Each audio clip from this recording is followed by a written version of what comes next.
So, how does one even come upon a door from the Haunted Mansion, let alone want to install it in their home? Let's start there. For sure.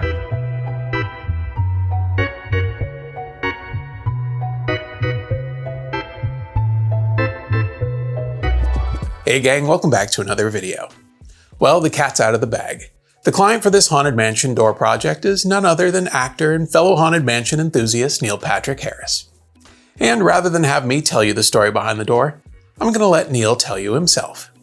I've always, since I was a kid, collected and loved practical antique magic tricks, and not the contemporary modern ones, but I've always been drawn to the brass and the wood.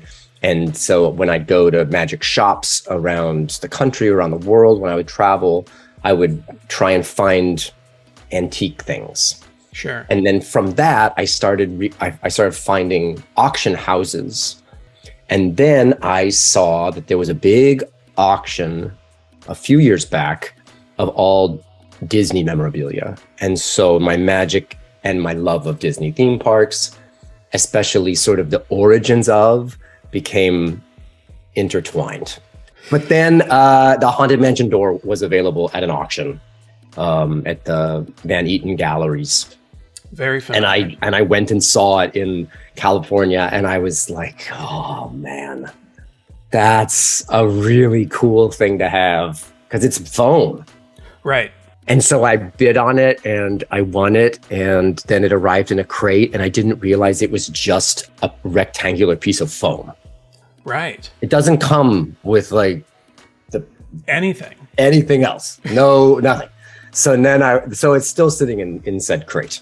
And that's, of course, where I step in and take over what seems like countless hours of 3D printing. But well, I reached out to you because you teach such great tutorials on this sort of stuff, and you seem to have a love for the mansion. And I thought I would just sort of part and parcel it. But then you and I started talking, and I didn't realize that you had the capacity to be as exact as you are with it. And I've just been watching these videos as you've been releasing them, going, hee, that's the person that he's talking about is me. So it's great to see how excited this project has gotten you. And like, I'm literally printing pieces of it as we're speaking, because it's taken forever. And honestly, as someone who also watches like Joel the 3D printing nerd and has seen other projects that you've been involved in that deal with 3D printing, I should have known. But I also, I'm just a sucker for things of the Haunted Mansion. So when all of my machines said it's going to take, like 30 days of straight printing, I just said, where do I sign? Glad it's you and not me. Yeah. So cool. Well, I think that's all I've got. And awesome. And I'm pretty sure that this print is... Nope, it's still going. You're gonna have nightmares about that printer noise. It's your white noise machine. It kind of is. Cool. All right. Well, thank you for hopping on a call with me. And my pleasure, DY. Thank you again. And I will be in touch. All right. Thanks again. See ya. Bye. So now that you've heard the story behind the door, let's do a quick recap on the project before we jump into the final stretch. I laser cut the upper transom metalwork design from 1/4-inch MDF and painted it with a brown base layer, followed by a dry brushing of an antique gold acrylic paint.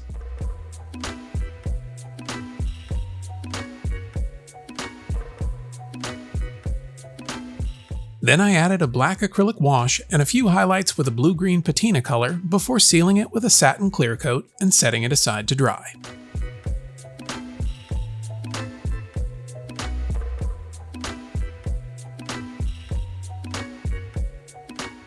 Then I moved on to 3D modeling the frame that surrounds the metalwork, and I got it printing on my Elegoo Neptune 3 Max in some Polymaker PLA filament. And then it was time to assemble the frame with some 4-minute epoxy.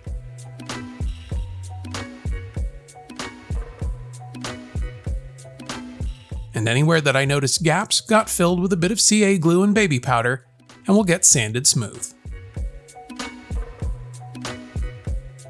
While I was handling the frame assembly, I continued to 3D print the remaining parts of the moldings, like these corbel faces, which all then got sanded with 80 grit and 120 grit sandpaper to minimize the 3D print layer lines. Then the remaining pieces got epoxied together, sanded some more, seams filled, sanded again, and then left to cure overnight. It was at this point that I was really starting to understand the scale of this build. Even though I knew what the overall dimensions were, it's hard to wrap your head around it until it's sitting right in front of you. And let me tell you, this thing's big. Then the unthinkable happened. California got 2 weeks of rain, which slowed the process of the build to a screeching halt, since the sheer size of this project meant that it didn't fit on a standard workbench. So this build had to be put on hold until my outdoor workspace had a chance to dry out. Once the weather cleared up, and after a bit more seam filling and sanding, it was time to hardcoat the 3D prints with some brush-on 2-part epoxy. This 2-part epoxy acts as both a protective shell, but also helps to further minimize the layer lines in the 3D prints, and fills in any small gaps that I may have missed during assembly. Once the epoxy cured, it was time for every maker's least favorite part of making. Thankfully, I could call in for my stunt double.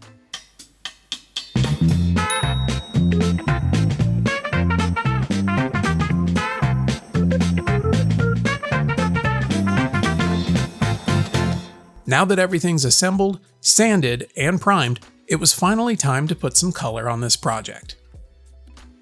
Neil had sent me a photo of the door for color reference, and after a bit of discussion, we decided we would go with a slightly different color so that he could do a bit of aging to it once it was installed. Plus, there was no way for us to get an exact match since I'm 2,500 miles from Neil and the door. So I picked a pale green color that should work well with the door color, put on my respirator, and got down to painting.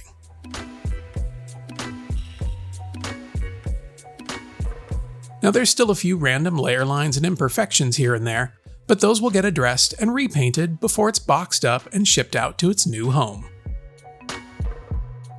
I tried to get some final footage, but this door frame is so big that it's hard to get it all in one shot.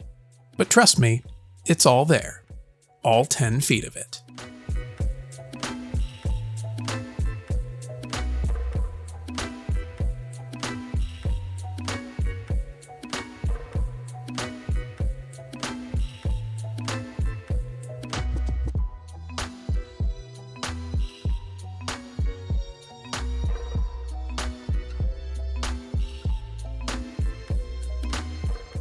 So there you have it, in all its haunted glory. Definitely the largest and most challenging project I've tackled to date, but it's definitely been on my to-do list.